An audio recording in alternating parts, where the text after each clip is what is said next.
Shalom Ubrajá, estas palabras de Torah que sean para el pronto o inmediato rescate de los cautivos, la curación de los heridos, el regreso a los hogares, la paz y el sosiego que tanto estamos rogando. Me llamó por teléfono Ioni hace varias semanas, me dijo: venga, denos una palabra de estímulo, de aliento, la gente necesita inspirarse. Hoy que ya llegué, con un excelente acompañante de viaje como Pablo, tengo que agradecer a los que están trabajando aquí, porque soy yo el que hoy a la tarde, conversando con algunos muchachos que frecuentan esta casa, que viven entre estas paredes, yo salí fortalecido y yo salí inspirado. Cruzando la General Paz, las mitzvot que se cumplen tienen muchísimo más valor, porque los inconvenientes se agrandan. Una tefilá de ustedes vale muchísimo más que una mía. Un pasuk que se pronuncie, una conexión, una comunión con el Creador del mundo puede realmente irradiar una luz que aquellos que estamos en el Yiddishkeit de Buenos Aires, con una infraestructura que permite cultivarse en Yahadut de una forma como podemos hacerlo en cualquiera de las grandes ciudades judías del mundo. Pero lo que ustedes hacen, las tefilot de ustedes, el estudio de Torah de ustedes, vale muchísimo más. Be'et Sarai le Jacob umimena y vashea, dice el profeta. Un momento de angustia va a pasar Jacob y de ese momento se va a salvar. La lectura que normalmente se hace es que, bueno, hay dos momentos, uno el de la angustia y otro el de la salvación. Pero nuestros maestros nos enseñan que es el mismo momento. El mismo momento de la angustia, umimena y vashea. Si hacemos la lectura correcta, con la ecuanimidad meridiana que realmente merece una reflexión, entonces eso mismo es lo que pregona la salvación. El Etzará, el momento de angustia, se transforma en un momento de salvación. Lógicamente hay mucha incertidumbre. Hoy estaba compartiendo con Yudim y Ekarim, como ustedes aquí de Rosario. A veces no se ven las cosas claras. A veces quisiésemos una lectura que no sea tan confusa de la situación. Hay Bilbulé Rosh, nos confundimos. Yo no puedo venir a traerles la lectura exacta que nos haga bailar a todos, porque ya encontramos el kit de la cuestión. Sin embargo, no hace falta. Yo no soy un profeta y hoy no hay profetas, pero no hace falta profecías. Siempre fue así, hasta que llegue la Geulá. Siempre queda la pregunta flotando en el aire, ahora que empezamos las perashot que hablan de los patriarcas. Empezamos con Bereshit, sobre todo el cosmos, y después Noah, sobre toda la humanidad. Bueno, lo macro fracasó. El universo que creó Hashem para la humanidad terminó en un diluvio. Los hombres no pudieron resolver sus miserias. Pero no hay ningún Yehush, no hay lugar a la desesperanza. Lo que no se logró en forma grandilocuente, ahora desde la Perashá Lech Lejá, la Torá se centra no en muchos, sino en algunos, o a veces en uno, como Abraham Avinu. Termina la historia de las multitudes y comienza el camino de los individuos en búsqueda, que no tienen claramente todas las respuestas, pero tienen claras las preguntas. Y más vale una duda sincera que una afirmación deshonesta.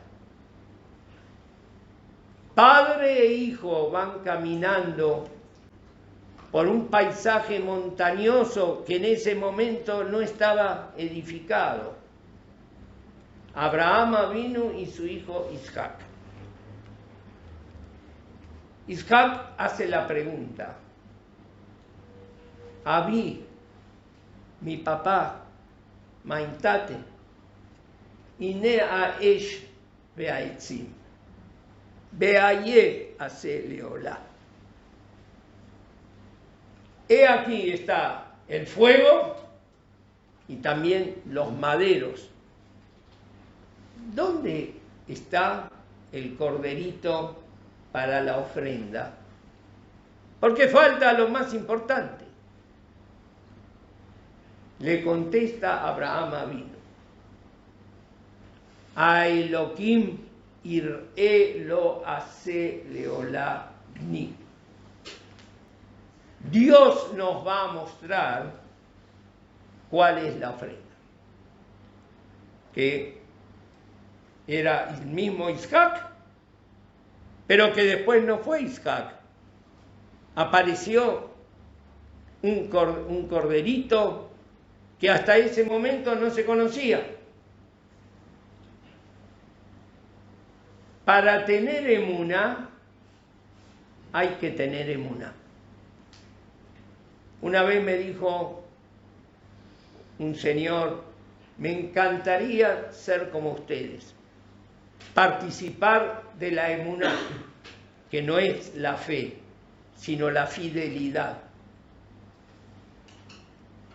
Se vive diferente con un Dios que en la soledad y el innatekut, la desconexión y la incertidumbre de dónde venimos y a dónde vamos.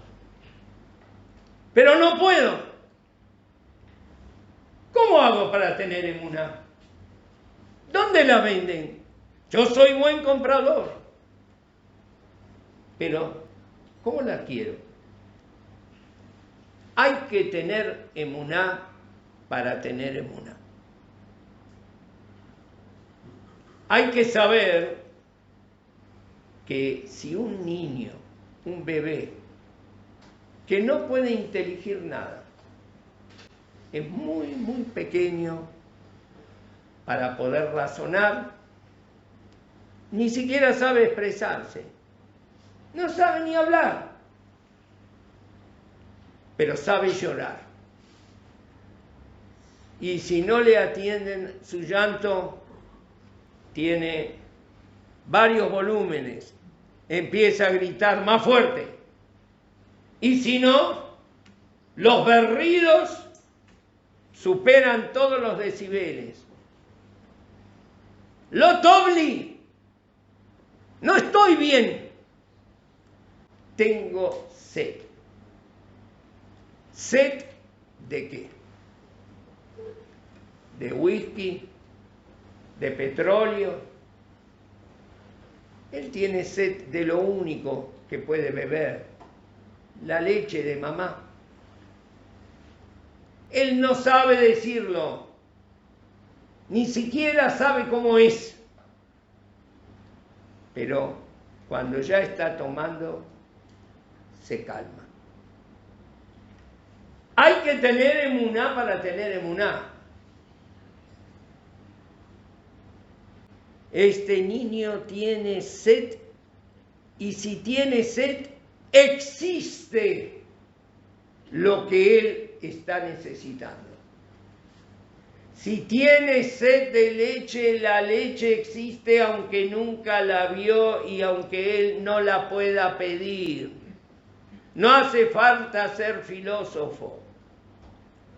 Si tengo sed de algo, ese algo existe. El hombre a lo largo de su historia, de sus encuentros y sus desencuentros, el hombre siempre tuvo sed insaciable de significados. Estamos aquí. Aquí estoy como Adán Arishon, que nació a los 30 años. El hombre que no tuvo infancia. Hermoso este universo. ¿Para qué estoy aquí? ¿Qué se pretende de mí? ¿Qué se espera de mí? Pero una cosa es clara: sin significado, sin objetivo, sin conocer al que me hizo, no puedo seguir.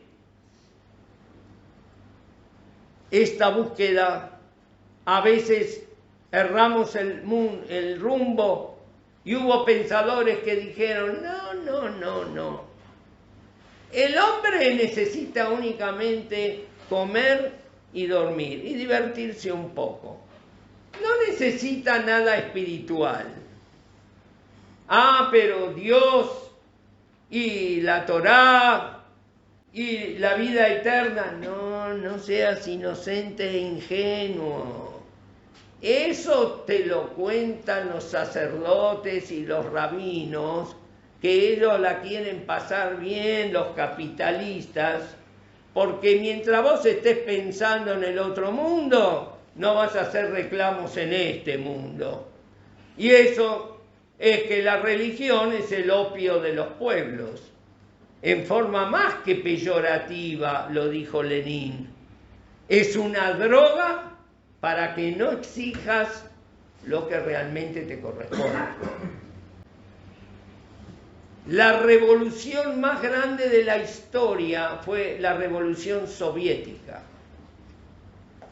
El intelecto, el pensamiento de millones de seres humanos para crear una nueva sociedad donde no haya ni ricos ni pobres, donde todos vean satisfechos las necesidades básicas.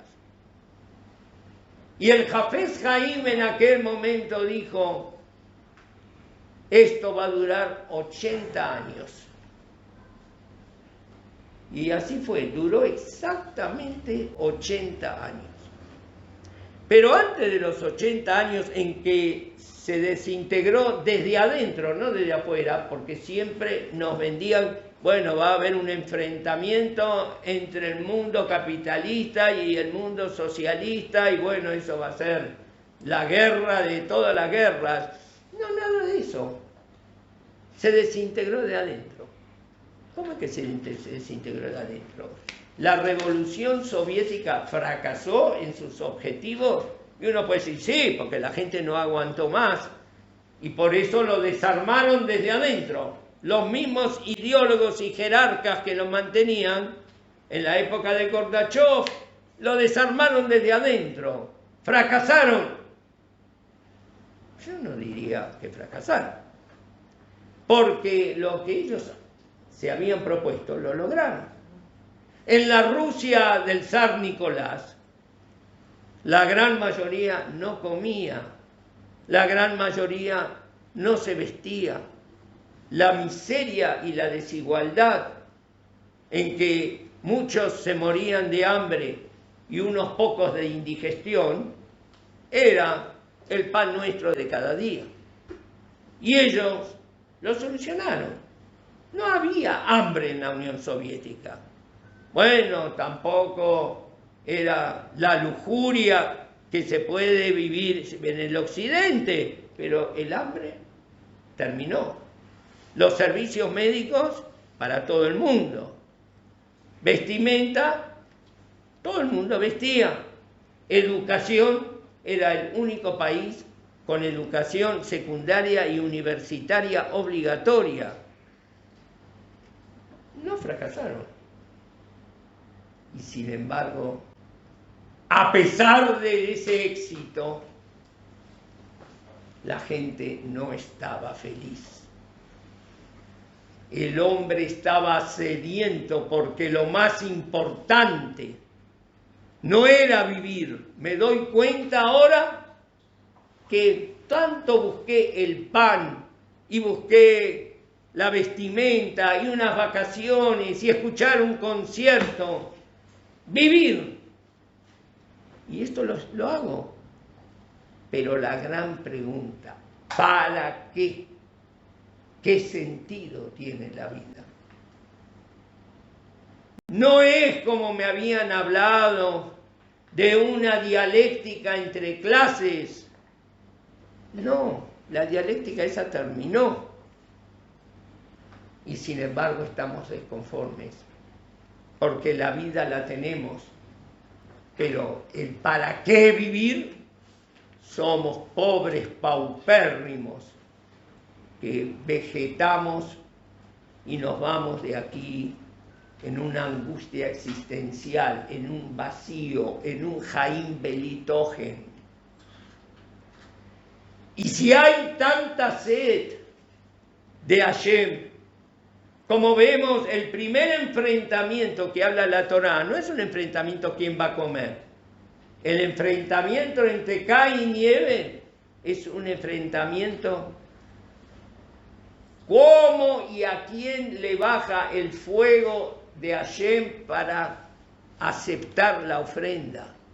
Eso es lo que ellos estaban buscando y por eso Caín se enoja con Abel.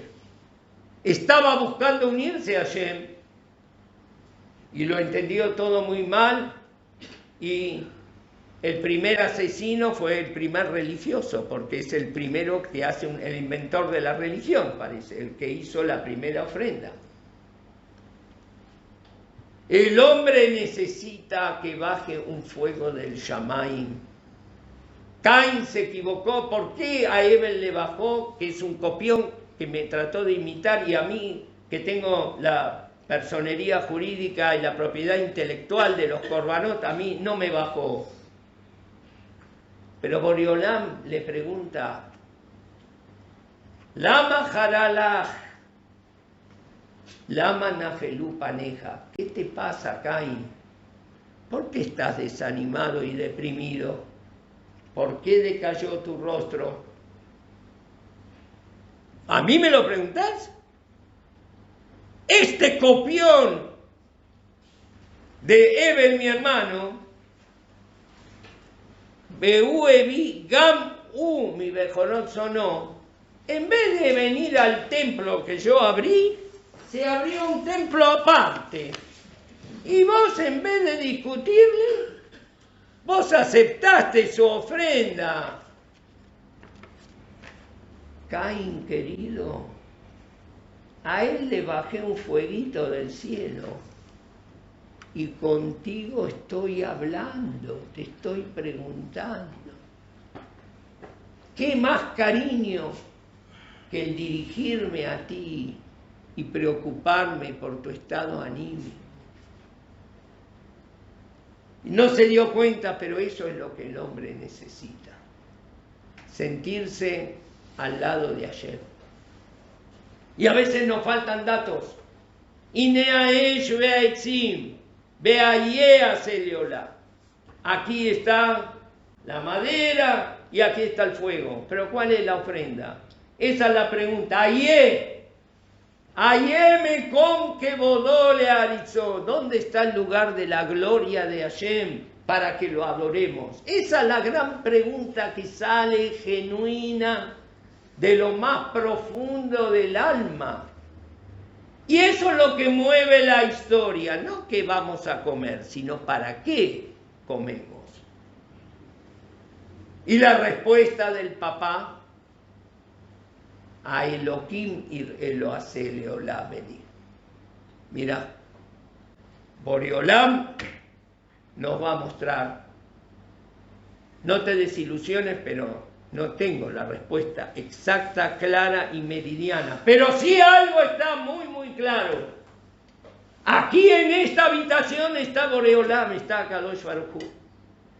Todos nosotros, todo lo que existe, las maderas, los almohadones, las plantas, nosotros, los seres humanos, los Yehudim, somos distintas formas que toma la energía divina. En todos lados está Hashem Echad. Y no solamente en cada molécula y en cada átomo, sino en cada situación. En esta situación que estamos viviendo, también. Hay que rasgar los velos y encontrarlo. Si queremos encontrarlo, significa que está. Porque nadie busca lo que no existe. Nadie tiene sed de petróleo. Todos tenemos sed de aguas cristalinas. Y si tenemos sed de agua, aunque el agua nunca la vimos, el agua existe. Y no solamente en forma espacial, sino en forma temporal. Porque a veces creemos que la verdad es un punto. Pero muchas veces la verdad, o siempre, no es solamente un punto. La verdad puede ser un punto, pero el otro punto también es verdad. Los antiguos se maravillaban de la circunferencia, porque ellos decían, entiendo los rasgos rectos, los movimientos rectilíneos, donde vamos de lo desconocido a lo conocido. Cualquiera que se mueve es que quiere llegar a un lugar. Cuando ya llegó a ese lugar, se detiene. Y ese es el objetivo de su movimiento. Pero todo eso va bien mientras el sendero sea rectilíneo. Pero ¿qué pasa cuando el sendero es circular? ¿Cuál de los puntos de la circunferencia es el objetivo? ¿Y cuál no? Y mira, están todos a la misma distancia del centro. Y todos son reales. Significa que en un proceso no hay una sola verdad, sino muchas verdades que están interrelacionadas. Y esas son las verdades de la historia, los procesos de la historia, donde a veces así, a veces asá, de una forma, de la otra, en todos los momentos de nuestra vida particular y de nuestra experiencia histórica, a Elohim Elo hace Leolá Beni. Ahí está Boreolá. Queridos Yehudim de Rosario, este Yom Kippur que pasamos, que no sabíamos lo que se nos venía, después de Rosh Hashanah, ya en Simchat Torah, directamente, se cumplen 50 años de la guerra de Yom Kippur. En esa guerra de Yom Kippur, hoy Baruch Hashem, yo soy bisabuelo, una hermosa familia que Hashem me prodigó, pero en aquel momento yo era Bajur y estaba en Jerusalén. Yo estudiaba en una yeshiva ashkenazí, nosotros venimos de Polonia, de Lodz. Mi mamá es la única Nisolet Shoah de toda la familia, la única sobreviviente. Pero ese Yom Kippur fui a pasar con los sefaradín en la yeshiva Porat Yosef, donde estudiaban algunos amigos míos de Buenos Aires. Bueno, todo seguía el programa. Me llamó la atención en la primera vez en mi vida que yo vi Tefilá de Batiquín, que es la Amidá, empezarla con la salida del sol, y por eso hubo que empezarla a las 4 de la mañana. Nunca fui al Shil en Shabbat a la mañana a las 4. Pero bueno, era Bajur Yeshiva y miraba maravillado tantas cosas nuevas. Una era esa. La Yeshiva no estaba, como el día de hoy, frente al Kotel en el Idaticá, porque desde que la dinamitaron los jordanos en 1948, Milhemet Komimiut, no se volvía a edificar, se estaba haciendo.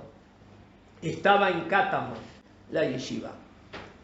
Era más bien un caraván, y hicimos la tefilá, terminamos, como empezamos tan temprano, también terminamos muy temprano, Shahrit, Musaf, y después venía Minjá. ¿Cuándo iba a ser Minjá? Y casi a las 4 de la tarde. Pero recién eran las 9 de la mañana. Entonces, ¿qué hacemos? Y la gente, muchos se quedaron estudiando. La verdad que yo no fui de los que se quedaron estudiando. Estaba muy cansado, me fui a dormir. ¿A dónde voy a dormir? Como vinieron muchos Bogrim, egresados de la Yeshiva, que regresaban de Europa, de Estados Unidos, todo para pasar Yamim Noraim, ahí en Porat Yosef, tiraron un montón de colchones en los pasillos, y bueno, uno de esos colchones me lo dieron a mí.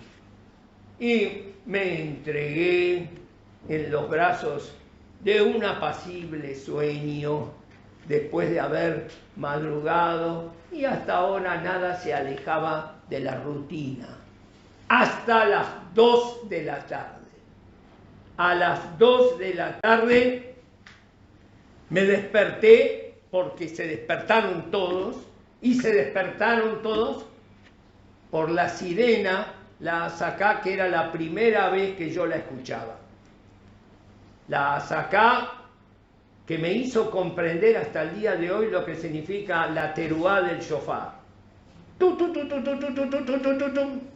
Y ahí la Azaká, que indica bombardeo. Pero yo no lo sabía. Todos se levantaban, los israelíes, que eran mucho más avisados que yo. Milhamá, todos saltaban. Milhamá, dije yo. ¿Cómo Milhamá? Como justo cuando yo llego va a ser la Milhamá. Y llegó la orden de Rosh Yeshiva, Zichrono Leverajá, el Jajam Shalom Cohen, de que todo el mundo al caraván, que ahí era el Beta Knesset, pero si era a las 4, ya a las 4, pero ahora va a ser a las 2. ¿Qué querés, seguir durmiendo? Y todos nos congregamos ahí. Estaba repleto el lugar. Empezó el Rosh Yeshiva a hacer minjá con la música telón de fondo, era la sirena. El pobre se le movían los labios, ya no le salía la tefilá. Entonces tomó el mando el Jajam Baadani, que había estado en la Sabá, y entonces él tomó el mando, pero antes nos habló a todos. Rabotai, parece que hubo un ataque. De acuerdo a las instrucciones tendríamos que bajar al Miklat, pero Nehnakim llama tanta gente, y el Miklat no puede contener a tanta gente, hay mujeres y hay niños, nos vamos a quedar acá. Pero tenemos que seguir las siguientes instrucciones. Inmediatamente sacar todos los stendering, todas las mesas, para poder huir, Dios no quiera, si fuese necesario. Todos empezamos a sacar, este es un stender, sacar los stendering, y después nos dijo el Rabbadani, presten atención, acá hay 2 ventanas en el lugar del Arona Kodesh, y aquí en los laterales 4, 5 ventanas. cada uno para desalojar el lugar por la ventana más cercana. Nadie quiera salir por otro lado para que no se atropellen. Los de la izquierda salen por las ventanas izquierdas, los de la derecha por la de la ventana derecha, los de adelante por las ventanas de adelante y los de atrás por la puerta de entrada. Yo, con mi mentalidad argentina y porteña, ¿no?, que los porteños nos creemos más vivos, como Isidoro Cañones, entonces miré las ventanas, pero ¿qué está hablando? ¿Qué está diciendo? ¿Cómo llego yo a la ventana? Y después saltar. Y la de los costados, no, a mí me parece, hay que razonar, no en forma coherente. Para mí la salida es por la puerta de atrás, es la única salida lógica. Y me fui dirigiendo a esa puerta. No fui el único que razonó con mentalidad argentina, porque vi que mis otros compañeros, que hoy son rabanín conspicuos de Buenos Aires, me habrán leído el pensamiento. Yo leí lo de ellos, todos nos encontramos en la puerta de atrás. De repente se acercó un muchacho temaní, que no me acuerdo el nombre, con cara de desaprobación, y nos sacudió el dedo en la cara. 2 veces me sacudieron el dedo en la cara, esta fue una de ellas. Argentinain en la Gememuná. Argentinain Pachtanim en la Gememuná. Uy, qué kipur dije yo, la sirena, los locos y todo. En la Gememuná. ¿Ustedes se creen los únicos astutos e inteligentes? Miren la gente que sí tiene emuná, está toda aglomerada alrededor del Rosh Yeshiva, alrededor de los Jajamín. Esa es la ventana de la salvación para los que tienen emuná. Pero ustedes creen que se van a salvar porque están más cerca de la puerta más lógica. La verdad que tenía mucha razón. Esas palabras de este muchacho me acompañan hasta el día de hoy. Hay otra forma de ver las cosas. De Boré Olam, de la Torá al mundo y del mundo a la Torá. De Boré Olam, de la Torá al mundo. Istakel beoraita uberá alma. Boré Olam se fijó en la Torá, que es el plano del cosmos y del universo, y creó el mundo. No es que la Torá coincide con el mundo y que sus leyes son buenas para vivir aquí, no, eso es muy poco. Sino que el mundo fue diseñado gracias a la Torá. No es que primero yo tengo brazo y la Torá me dijo que me ponga tefilín, sino como la Torá me dijo que ponga tefilín en el brazo, Shartam Leota Liadeja, y si no va a haber brazo no puedo cumplir la misvá, por eso me dieron un brazo. Y así todas las cosas y cosas. De la Torá al cosmos, pero también del cosmos a la Torá.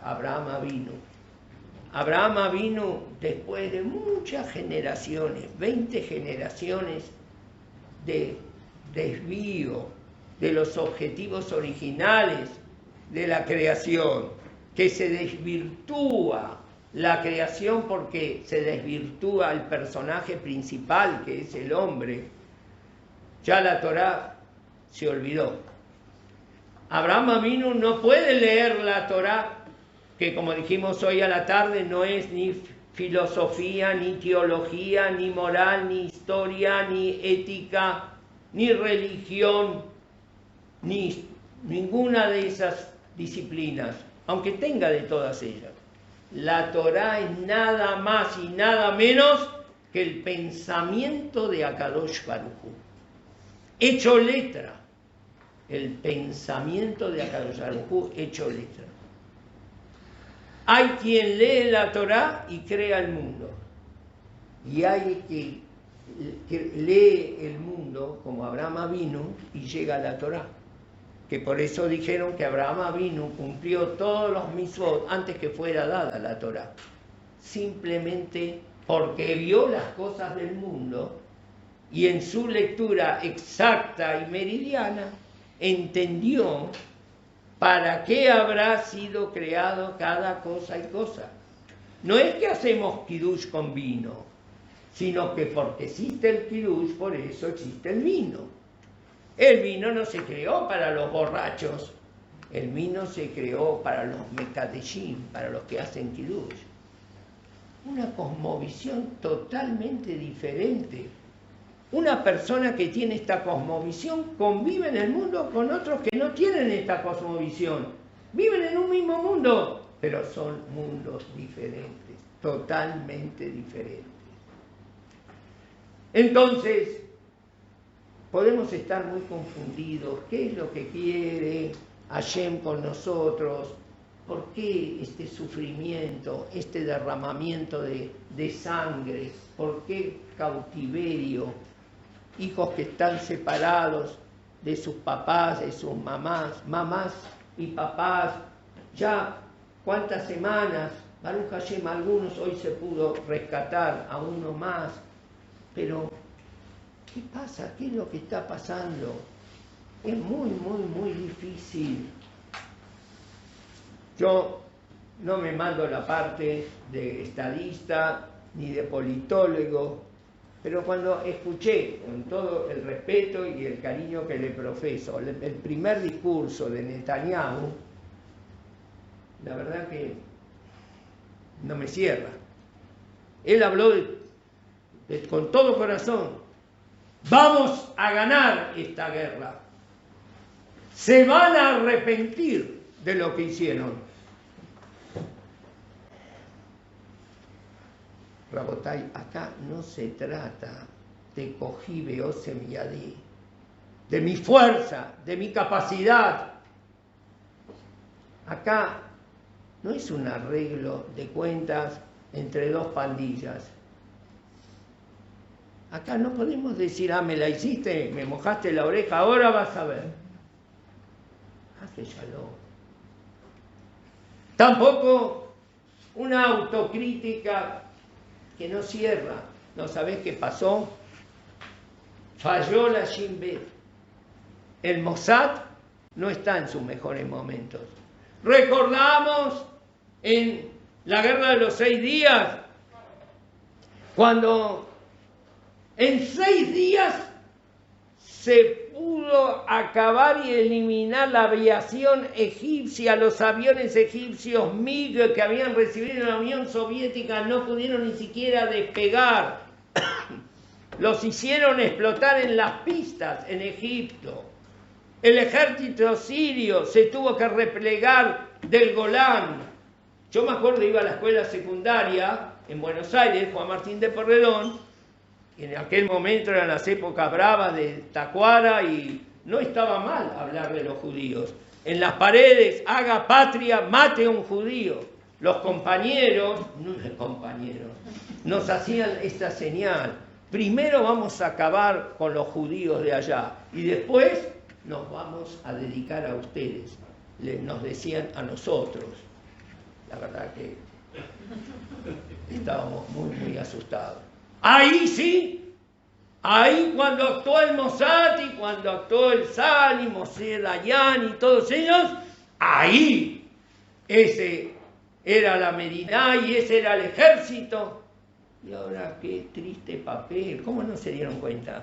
¿Cómo no sabían? ¿Dónde están los servicios de inteligencia? ¿Cómo pudieron hacer tan triste papel? Es lo que se escucha.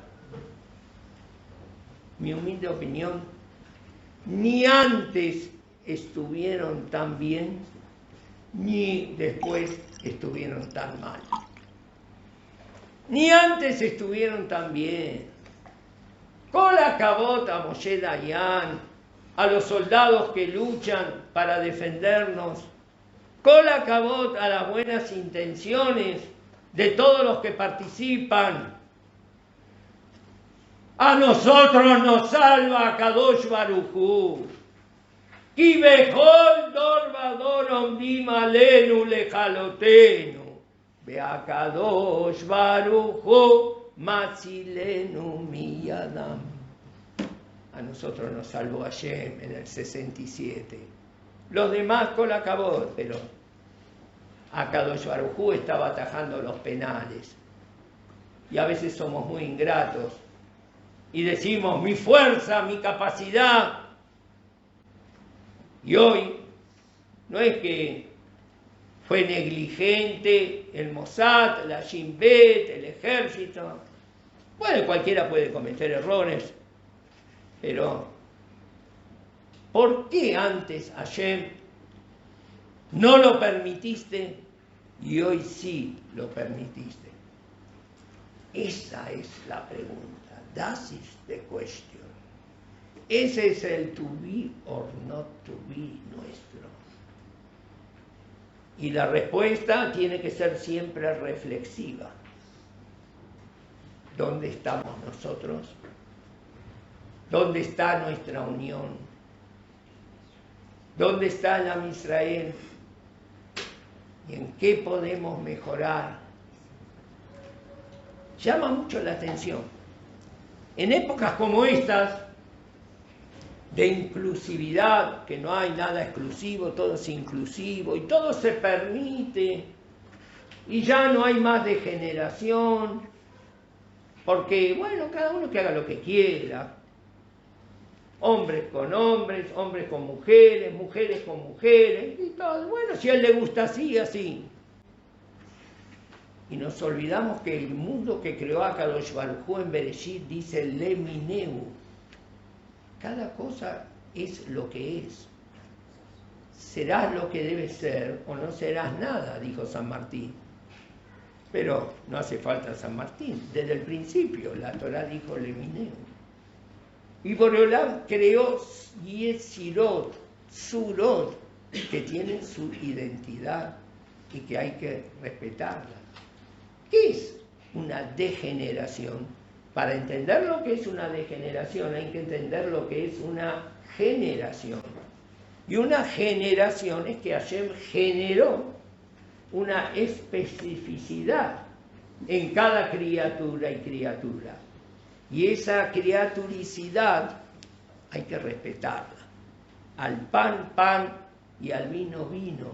Y esa es la vida sana. Cuando de repente vivimos en una generación como esta, que mutarim lahem, mutarim lahem, mutarim lahem, todo se puede. Y como decíamos hoy a la tarde, hablando con los muchachos, de acá a la calle, ¿cuántos hay? 10 metros. De acá a la calle hay 10 trillones de años luz.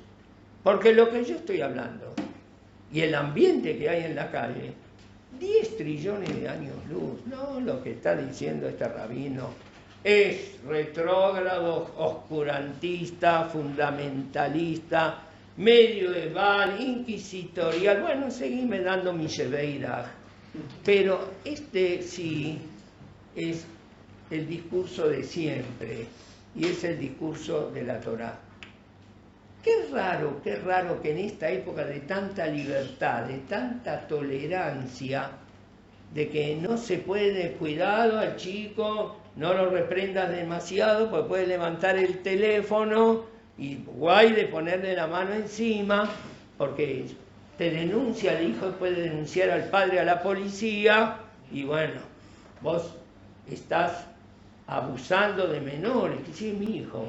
Dice, pero pero le estoy enseñando, no se enseña así. ¿Y cómo hago para enseñar? Así no, le levantaste la voz.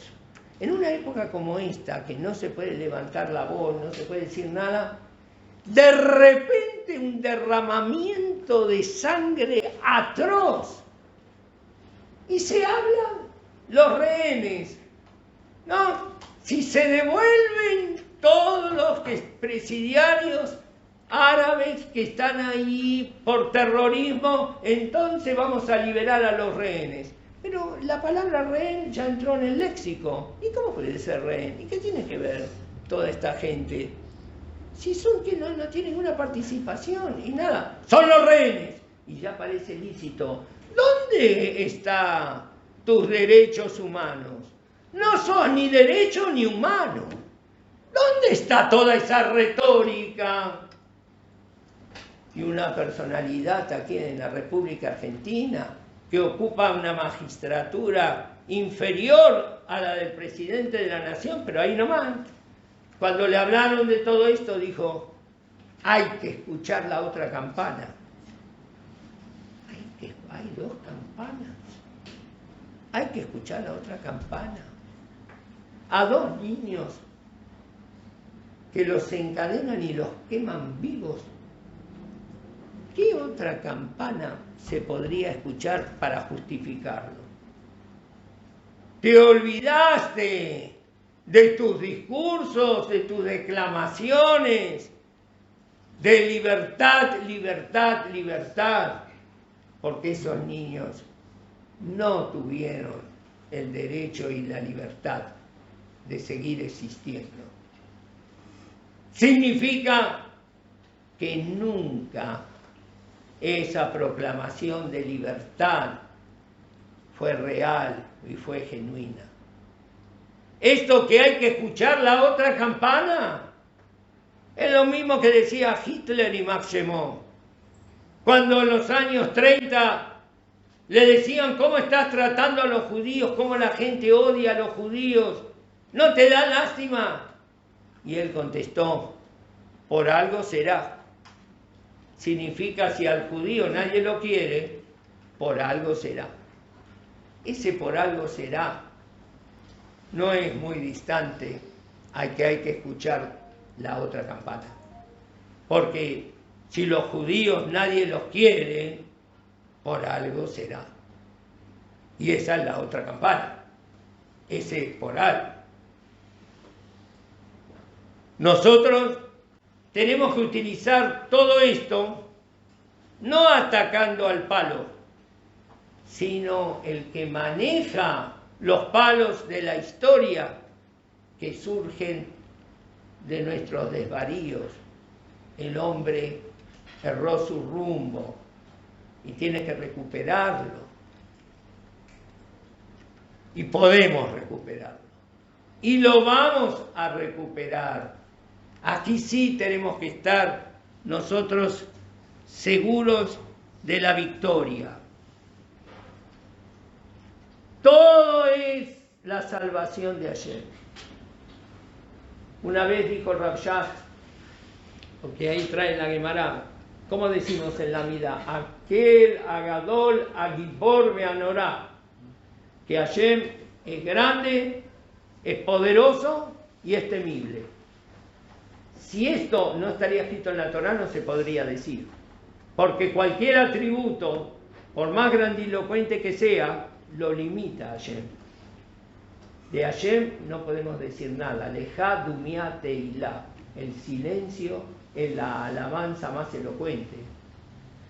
Pero como la Torá lo dice, lo decimos. Aquel Agadol Agibor Beanorá. Vino Senajerib, vino Nabucodonosor. Entonces los otros profetas dejaron de decir los tres. ¿Dónde está la Geburá y el Geburotab de Hashem? Sí, ya sabemos que es Gibor, pero no lo vemos. Entonces queremos alabarlo con cosas que se ven, no las que no se ven. Entonces le quitaron el atributo de Gibor. Vinieron Amán y todos sus amigos. Vinieron los griegos de Hanukkah, le quitaron el atributo de Norá. ¿Dónde está temible? Si pueden hacer una orgía en el lugar donde estaba el Bet Hamikdash. Pero Anshe Knesset Hagedolá, ellos hicieron una observación que devolvió los tres atributos de Hashem. Si no fuese por el temor que Hashem impone, ¿y cómo puede sobrevivir un corderito entre 70 lobos? ¿Cómo ¿Cómo podemos estar en este día aquí en Rosario hablando de estas cosas? ¿Cómo seguimos existiendo? En Noraotav, en Geburotav. Esto es lo temible que nos mantiene, que Hashem nos salva. Y decía el Rav Shach, ¿no se dieron cuenta que si se ponen de pie todos los musulmanes del Medio Oriente, millones y millones, y se ponen a marchar en una marcha suicida, sí, excepto que tiene una bomba atómica Medinat Israel, pero empiezan a marchar como las marchas de Mahatma Gandhi y empiezan todos a marchar, bueno, pero le van a disparar y empiezan a entrar en la frontera, pero no van a alcanzar a matar porque ya vienen más y vienen más y llegan a Tel Aviv y llegan a Jerusalén y entran en la Knesset y hacen flamear la bandera palestina en la Knesset. Si todos los musulmanes se ponen en marcha, ¿quién puede detenerlos? Y no lo hacen, y no lo van a hacer, porque hay algo que los detiene. Está acá Boreolam, está acá Kadosh Baruj Hu, en nuestra reunión. Olamí, en este mundo que es mío, dice Kadosh Baruj Hu. Y está también en cada lugar donde haya un judío para protegerlo. Gam ki elech begetz al mavet lo irá ra ki ata imadi. Aunque anduviese en valles de tinieblas, no temeré ningún mal, porque tú estás conmigo. Dice el Zohar HaKadosh. Hay un nombre de Hashem que se llama tú. Ese nombre de Hashem, si el que se va de este mundo, en cada puerta de las dimensiones celestiales presenta este nombre, es un salvoconducto infalible. Pero esto no es solamente una segulá. El nombre Atá indica la cercanía, lo tuteamos a Kadosh Baruj Hu. No tenemos protocolos con él, lo sentimos muy, muy cerca. Ki Atá Imadi, mi yo, mi ser, con todas mis limitaciones, mis errores, mis complejos. Atá, y tú con tu infinitud y yo con mi finitud, estamos juntos. En nuestras instituciones, en esta casa que hay que besar las paredes porque nos protegen, nos cobijan, y acá cada uno de nosotros es quien es. Entonces, si sentimos esa proximidad y sabemos que nuestra historia no es una historia del que es más bravo y el que es más fuerte se impone, es una historia de comunión y proximidad a la Torá. Entonces, lo irá ra ki ata imadi. El pueblo judío está muy, muy golpeado. A lo largo de la historia nos cortaron las alas. Y tenemos que procurar que, aunque nos cortaron las alas y no podemos elevar vuelo, no dejemos que cicatricen los muñones de las alas cortadas. No somos un mono erguido, somos un ángel caído. No dejes que los muñones se cicatricen, porque entonces las alas no van a volver a crecer más. Déjalas sangrantes, aunque te duela. Es el dolor del judío que pregunta, ¿dónde? Y sigue preguntando. Y tenemos que seguir preguntando, y si preguntamos es que sabemos que hay un interlocutor. El interlocutor con mayúscula. Y este mundo lo creó Boreolam. Todas las otras fórmulas fracasaron. Si realmente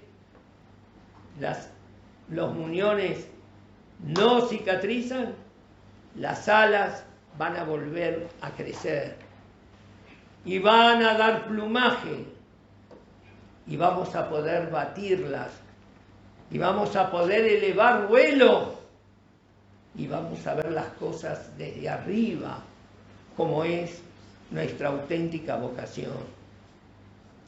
Mi mamá, con esto terminamos por ahora, es la única sobreviviente de la familia. Hasta los 120 y más, hoy tiene 96 años. Cuando le hicimos el cumpleaños, creo de los 80, entonces la hicimos hablar. Ella siempre habló muy poco, contó muy poco lo terrible que vivió. Últimamente empezó a hablar. Y en aquella oportunidad decía algo, mamá.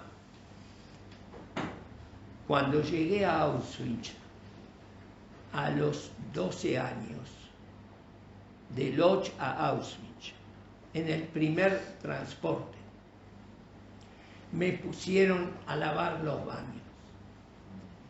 Y me dijo otro prisionero, tenés suerte. Los que lavan los baños pueden llegar a vivir 6 meses. 6 meses. Yo tengo solamente 12. Aquí es longevidad. 6 meses es mucho tiempo en Auschwitz. Los que llegaron con vos, le señaló el humo de la chimenea. Ahí están tus compañeros de viaje, elevándose a los cielos, hechos ceniza. Me dieron 6 meses, dijo mi mamá. Y ahora me están mis hijos, mis nietos, mis bisnietos, me están celebrando los 80 años de vida. Yo terminé enterrando a todos mis verdugos. Y estamos aquí. Mirzaindú, estamos aquí. Y vamos a seguir nosotros estando. A pesar de los que pretenden escuchar otras campanas. Una sola campana que es la de Hashem Echad. Y no existe Dios sin el pueblo judío. Dios quiere al pueblo judío. Nunca va a prescindir de él. Los que quieren ser amigos de Dios prescindiendo de nosotros, se equivocan. Porque nosotros somos los hijos unigénitos de Akadosh Baruj Hu. Solamente estemos a la altura. Ningún judío va a dejar de sufrir por el derramamiento de sangre, aunque sea sangre enemiga. Cuando se estaban hundiendo los egipcios en el mar, los ángeles quisieron decir Shirah, a alabar a Akadosh Baruj Hu. Y Akadosh Baruj Hu los hizo callar a todos los ángeles.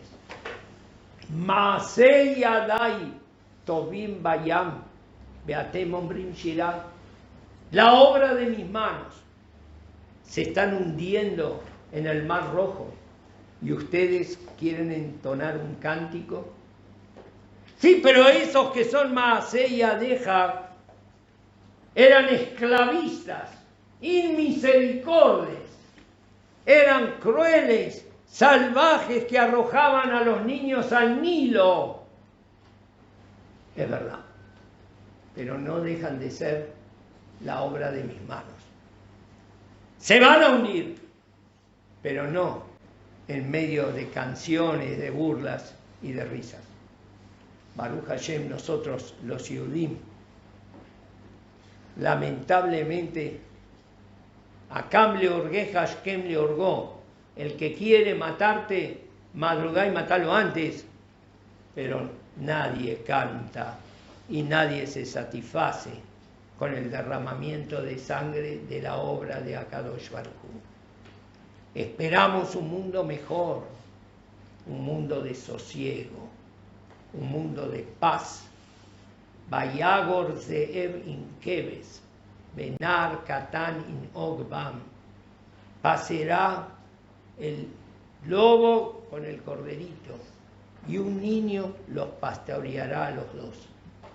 Esa es la esperanza en una época donde se va a cumplir lo más profundo de los sueños judíos, que son también el sueño de Akadosh Baruj Hu, de un mundo en armonía, en amor y en paz.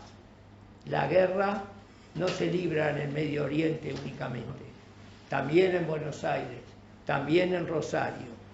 Donde haya un alma judía que palpite, ahí podemos ser los verdaderos guerreros, los guerreros que saben ver a Elohim ir'elo aseh leolam. Aumentar en mitzvot, aumentar y estrecharnos en un lazo fraterno, todos los Yehudim. Aunque sea que no coincidamos, no importa. Que ish echad belev echad, vaihan sham Israel, cuando se recibió la Torá, acamparon en singular, dice, acampó como un solo hombre con un solo corazón. A veces hay muchos corazones, muchas ideas, pero antes que nada como un solo hombre. Somos todos Am Israel. Hitler no preguntó a ninguno de sus víctimas si era frecuente en el templo o no. Los mató a todos sin piedad, porque él sabía que eran todos Yehudim. Somos todos Keish Echad. Tratemos de ser más que Lev Echad, y Akadosh Baruj Hu nos prodigue a todos nosotros sus mejores bienaventuranzas en sosiego, inspiración y paz. Amén. Muchas gracias por darme esta posibilidad de dialogar con ustedes. Si hay alguna inquietud.